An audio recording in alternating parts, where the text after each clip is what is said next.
In order to understand Iran in its contemporary characteristic, it is important to also give a historical context. Of course, we now know that there is dissatisfaction with the ayatollahs and their theocracy. But it is important to remember that the history of Iran as we know it today must be traced to as early as 1925 with the Pahlavi regime. And if one does not drown in history, after the establishment of the Pahlavi regime, we then had the famous or infamous coup in 1953, which removed the Pahlavis before they restored themselves. And after that, the agitation by the Ayatollahs led by Ayatollah Ruhollah Khomeini.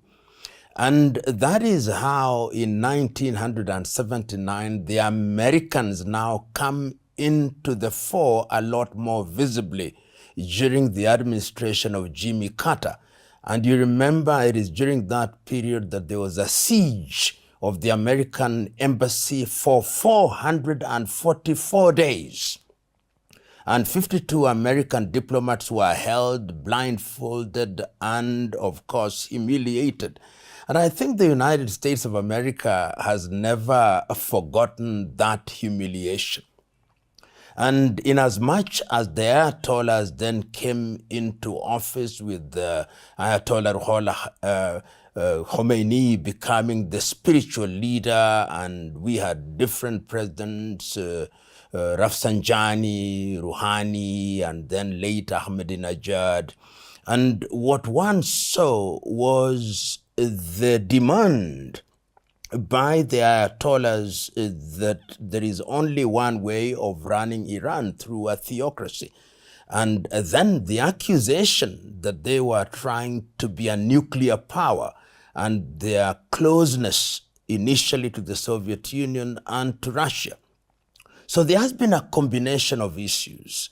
And that, of course, very quickly led to a number of issues leading up to the Iraq-Iran war between 1980 and 1988. And after that, the economies started suffering, despite the reforms that were instituted, particularly during the populist administration of Ahmadinejad. Attempts to use oil to improve the quality of people's lives. And after that, of course, during the Rouhani administration, when the nuclear deal was entered into between the Europeans and the Americas, and things never quite normalized. And the repression of the people. You have a society which is aware of what is happening in the world, the freedoms that are enjoyed by everybody or most people in different parts of the world, and a theocracy which wants to dictate what you wear, the place of women in society. And that is how in the year 2022, when the young lady Mahsa Amini dies in prison, that was when we saw people coming out into the streets of Tehran and other places. And there is a sense in which this is a continuation of what started in the year 2022. The people had conquered fear, but right now the situation is exacerbated because of the sanctions. The Iranians cannot sell their oil freely. The Iranians cannot access the markets freely. They cannot borrow, and their currency has been devalued in a manner that has never been seen in many parts of the world. And that has made the people begin to rise up. And they are rising up on a number of issues. They are saying we want greater freedoms. They are saying the economy is so bad that we want to see improvement. But the reality is that the economy cannot improve. And one can see that in the very reconciliatory messages from both the spiritual leader or the Ali Khamenei and President Massoud.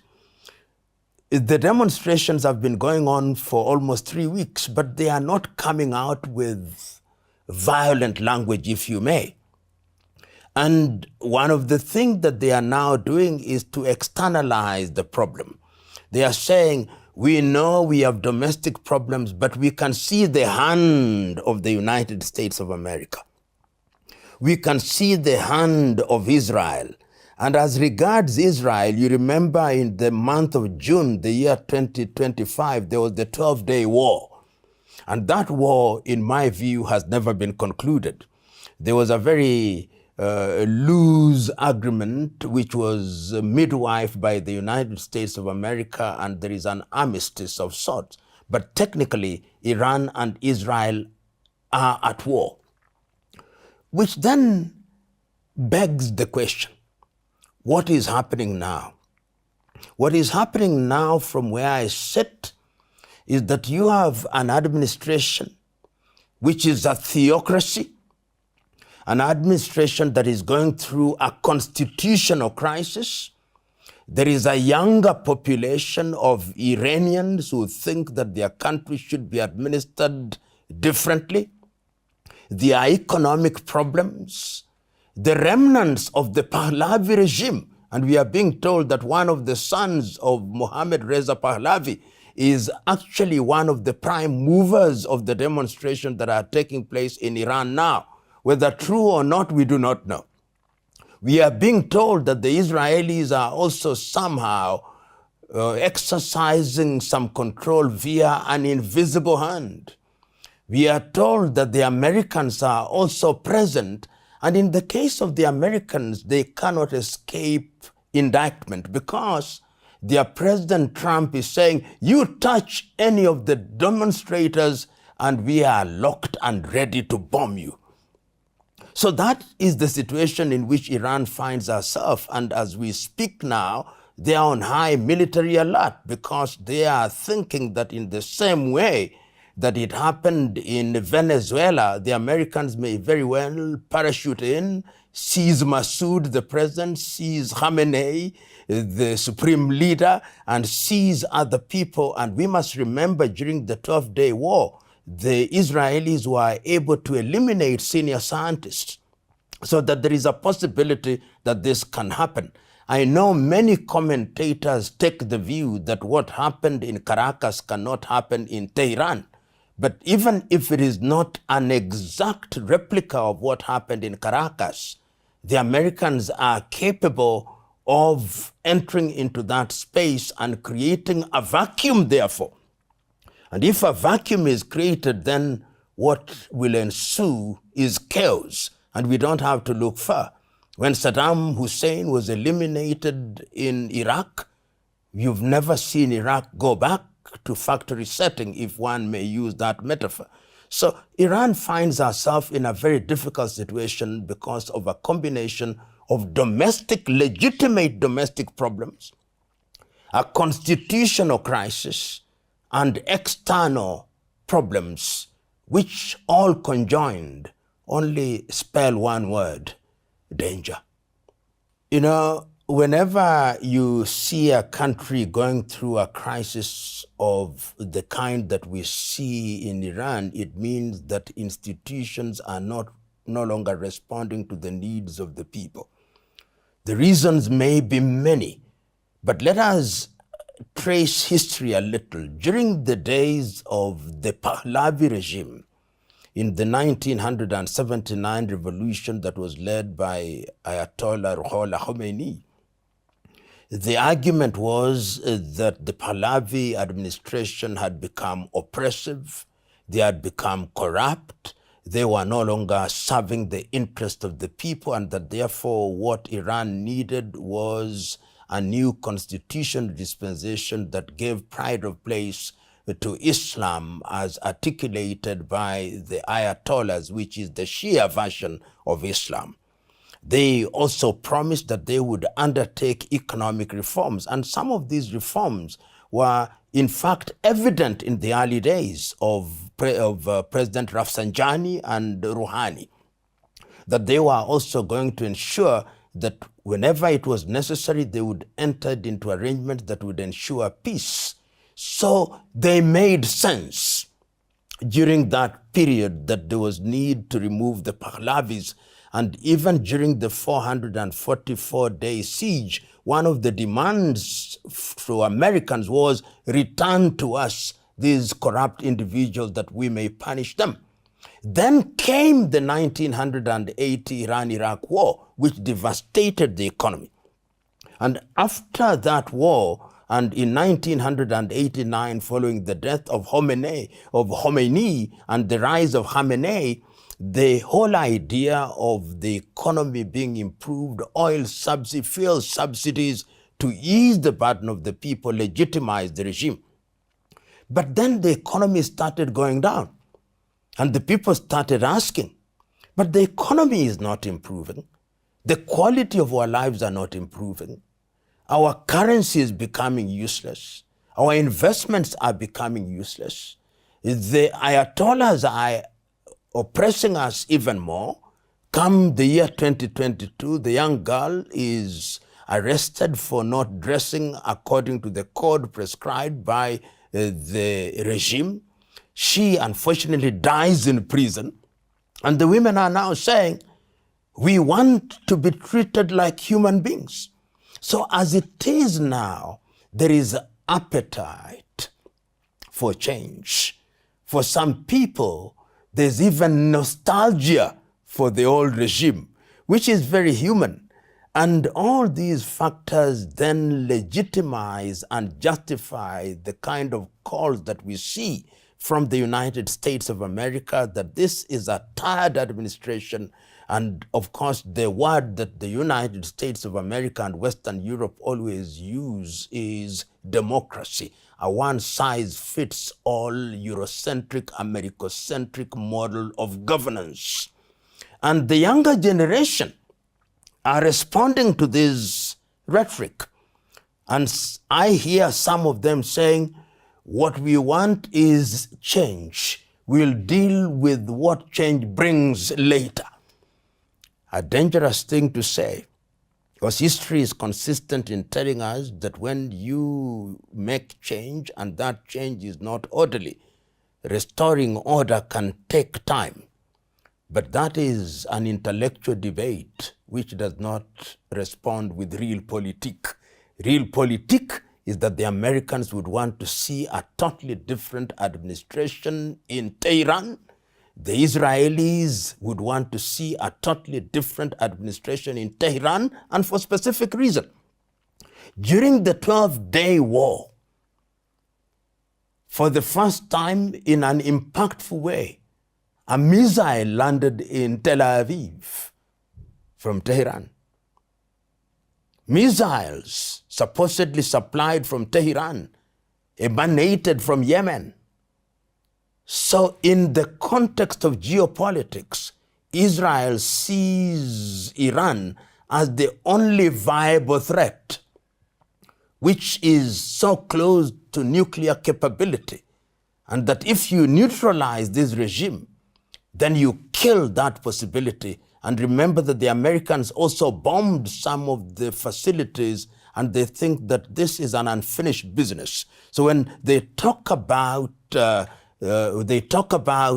regime change, they also want to finish the unfinished business. And from where I sit, that unfinished business started in 1979 with the humiliation of the United States of America, and it must be concluded. Iran, the Ayatollahs must be humiliated.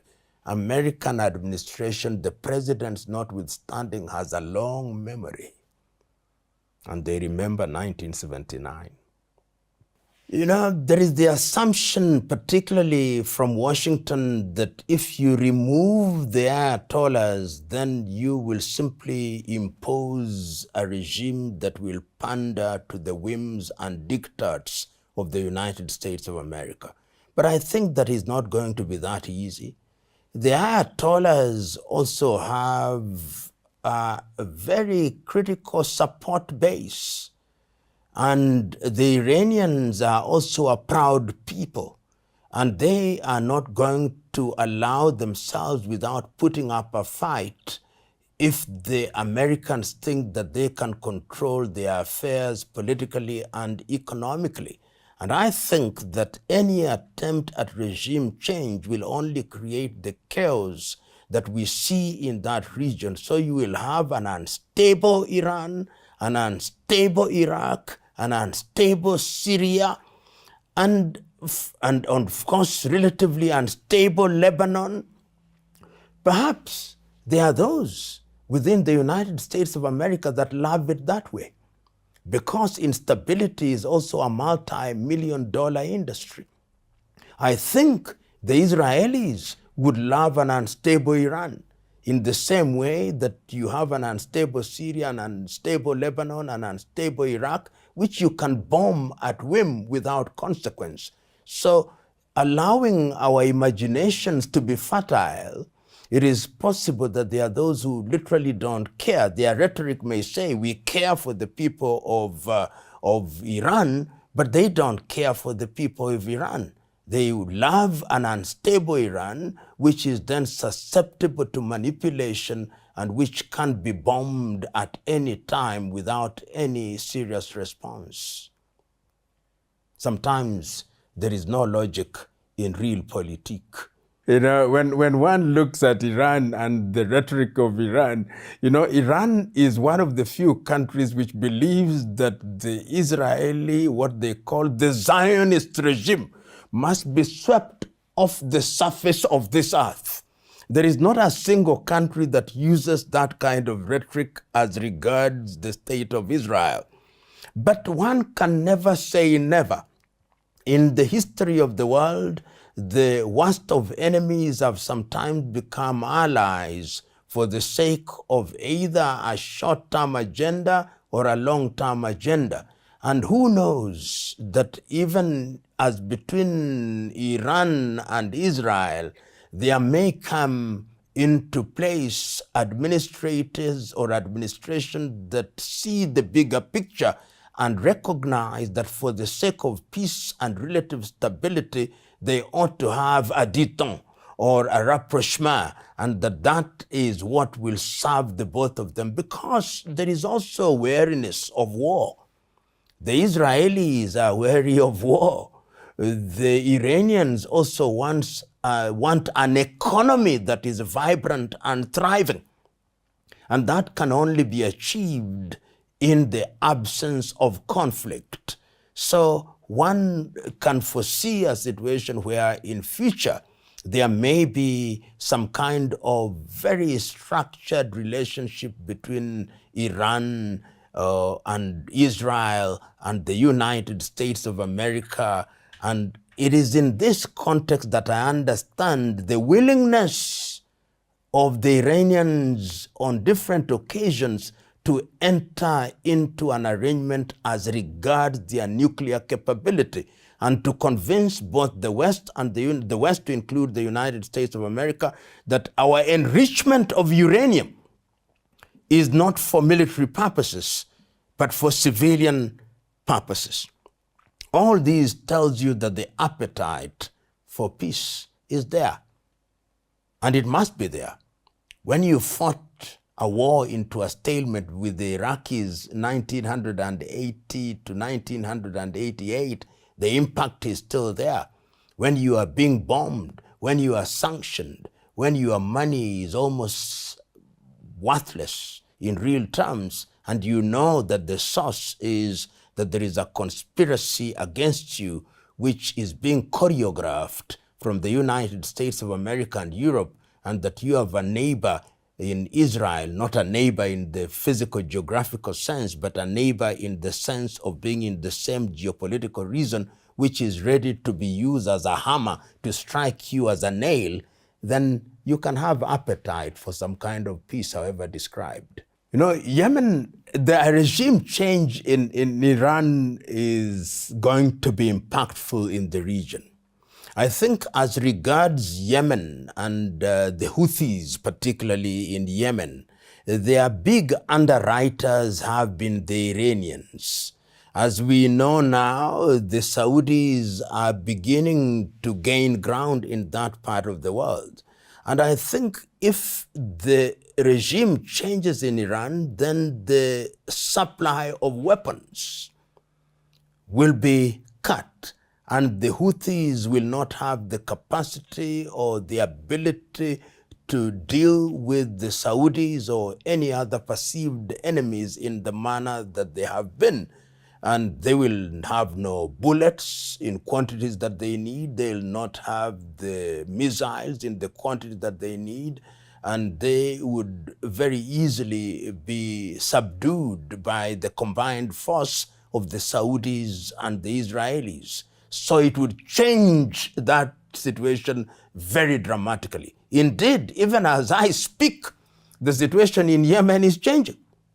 The ease with which the Saudis have been gaining territory and the ease with which you can see things happening in the favor of the Saudis is indicative of the fact that something is not happening, and that supplies from Iran are not happening as they used to the Houthis in Yemen. So the regime change, if it happens in Iran, is going to have major geopolitical realities in that arena.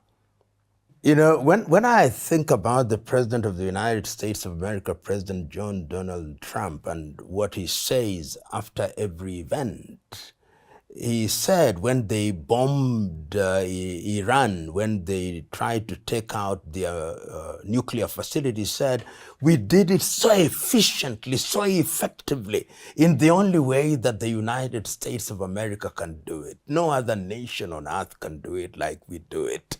And when they did it in Caracas, he used the same rhetoric. And I'm quite certain if there was a regime change, he'll say, we told you, it is only the United States of America that is capable of doing this. And it's only possible when I, Donald Trump, is the President of the United States of America. The only word that he has yet to use is to say that he is the greatest president that the United States of America has and will ever see. And it is interesting that as he wages these little wars, he still thinks that he deserves the Nobel Peace Prize, even as he wages war. So I imagine that that is going to happen, if, or rather, will or could happen if there is a regime change. He'll, of course, engage in rhetorical chest thumping that the United States of America is indeed the greatest nation on earth, which is in keeping with the rhetoric that his agenda is to make America great again. This America that was humiliated under Carter, this America that was humiliated under the Democrats' administration has now been restored to the highest pedestal, and it is doing what it should, police the world. And that is demonstrated by his own statement that the only thing that restricts him, and therefore by extension the United States of America, is his own morality. In the recent past, no leader has ever said that the only restraining thing is his own morality as judged by himself. In all these things, Israel stands in a very unique position, unique in the sense that since the creation of the United Nations in 1945 and the coming into force of international instruments such as the Universal Declaration of Human Rights, the Geneva Conventions of 1949, the institutions such as the ICC, the institutions such as the ICJ, Israel is the only country on earth that now operates outside of what is known as international law. They are not subject to it, not because they are exempted, but they simply believe that the state of Israel is unique and cannot be subject. So when all these happens, I think the Prime Minister of Israel and those who are in support of extremism in Israel will come and say, we told you, we are the chosen people. Whatever we do is what the law is. We can ignore anybody on earth. We can do what we want, and nobody can do anything about it. And that arrogance is self-evident on a daily basis from the rhetoric of the leaders of Israel in both their guarded and unguarded moments. And they will be able to say, who can tangle with us in the entire region? We have subdued the Arabs, the Iranians who thought that they were different. We have also subdued them. Israel is Israel. Israel is chosen. That is what they will say. And international law doesn't apply to us. In fact, no law applies to us. We are the law. It reminds me of what the King Henry VIII of France once said, that he is the state. I hear Netanyahu saying, I am the world. I am the world. It's painful. You know, as we speak now, and there are too many things on the table, too many moving parts in the ongoing justing or this diplomatic thing between the United States and Iran. If indeed it happens, and it can, that the United States of America and Iran enter into an arrangement that then stabilizes their relationship, the Middle East will change. Because if you look at the Middle East now, nobody simply wants to speak against Israel. Look at all of them, the Saudis, the Egyptians, the Lebanese, the Jordanians. Nobody wants to speak against Israel. The only country that really raised its head and said, we cannot allow this to happen and we are going to do something about it, is Iran. So you take Iran out of the equation, then Israel rules the roost and does so in the manner that it prescribes and implements, and nobody can do anything about it. Look at Syria now. The leader is now doing what America wants him to do. And when the Israelis want to bomb, when the Americans want to bomb, they do it at will. Right now, as we speak in the Middle East, the Beirut government is already saying that we are moving south to disarm Hezbollah. And of course, the Jordanians have nothing to say. So eliminate Iran from the equation. Israel is the dominant power, doing what they want without consequence. You know, when you look at the dynamics in the region, the metaphor, or is it the idiom, have your cake and eat it, occupies a very interesting position. The United States of America and Israel have always taken the position that they can literally have their cake and that they can eat it. In the short to medium term, they may think that that is true. But in the long term, it is what creates resistance. It is what creates organizations and energizes organizations such as ISIS. So that you may think that you are safe as a nation, but your people are not safe. That is why even long after stability appears to have come, you find people are being killed by way of mass shootings, by way of individuals being threatened. So if you look at nations as composed of people rather than amorphous organizations and institutions, then you can only have your cake and eat it to a certain extent. But you expose your citizens to danger wherever they are. They must always look behind to see who is hunting them down, because they are citizens of a particular nation. And I hope that that message is understood by those who run nations which think that they can run roughshod over all nations on earth. Ultimately, there is a payback time. And as somebody once said, I think it was in Afghanistan, they said the Mujahideen have a very long memory.